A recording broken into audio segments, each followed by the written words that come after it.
இதேதான் ராமர் கோவில் கட்டும் போதும் நடந்தது. ராம்கே நாம் அப்படின்னு ஒரு வீடியோ நம்ம போட்டிருக்கோம். அது ஆக்சுவலா ஒரு டாக்குமெண்ட்ரி. ஆனந்த் பர்தன் அப்படிங்கிற நபர், அவரோட டாக்குமெண்ட்ரி பத்தி நம்ம நிறைய பேசியிருக்கோம்.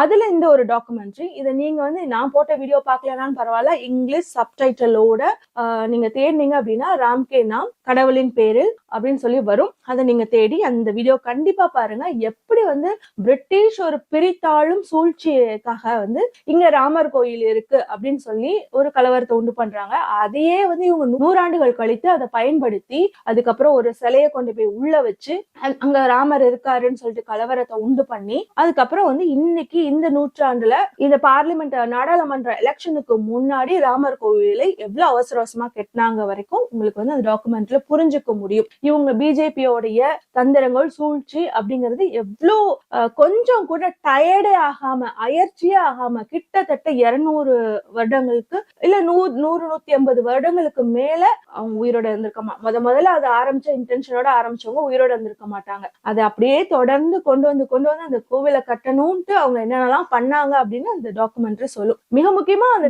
ராமர் கோவில் கட்டுவதற்கு ஒரு தீர்ப்பு கொடுத்தாரு இல்லையா, அந்த நீதிபதி அதுக்கப்புறம் வந்து என்ன மாதிரியான பொசிஷன் பிஜேபியில வாங்கிட்டு போனாரு, அவருடைய